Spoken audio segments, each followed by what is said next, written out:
요즘 결혼식장 잡기가 하늘의 별 따기라는 말이 나오면서 예비 부부들이 일찌감치 준비를 서두르고 있습니다. 이 때문에 취소와 환불 등 관련 분쟁도 비일비재한데요.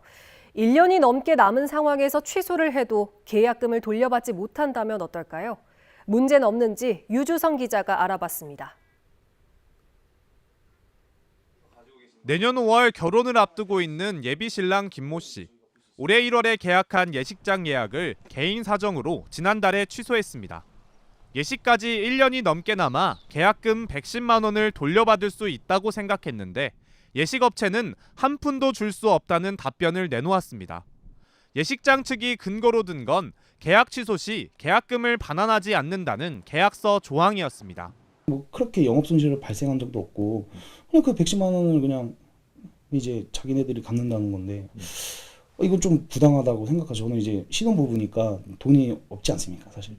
이 같은 예식장 계약금 반환 분쟁이 빈번히 발생하면서 공정거래위원회는 지난 2020년 소비자 분쟁 해결 기준을 마련했습니다. 이용자의 귀책 사유로 계약을 해지할 경우 예식 예정일로부터 150일 전까지만 통보하면 계약금을 모두 환급한다는 내용이 담겼습니다. 하지만 업체는 공정위 기준은 모두 권고일 뿐 강제력이 없다는 입장입니다. 우리가 100% 이제 민사소송 가는 이깁니다. 이러면서 한국소비자원이든 어디든 뭐 하십시오. 뭐 이렇게 얘기를 했었습니다. 그럼 예식장 측 주장대로 법적 문제는 없을까? 실제 판례를 살펴봤더니 다른 결과를 심심치 않게 찾아볼 수 있습니다.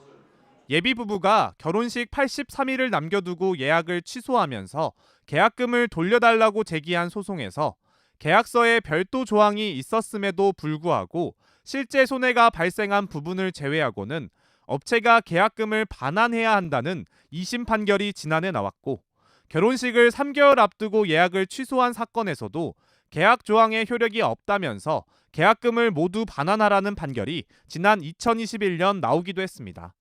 두 재판 모두 공정위 소비자 분쟁 해결 기준을 근거로 계약금의 반환 불가 조항은 이용자의 권리를 지나치게 침해한다고 봤고 반환 여부는 물론 손해액 산정 역시 공정위 기준을 따랐습니다. 한편 예식장 측은 계약 파기의 원인이 상대에게 있고 예식장을 1년 전에 예약하는 경우가 대부분이라 새로운 고객을 유치하지 못해 손해가 날 가능성이 있다는 점을 고려해야 한다며 최근 계약금 반환을 요구하는 소송에서 승소한 사례도 있다는 입장을 취재진에 전했습니다. MBC 뉴스 유주성입니다.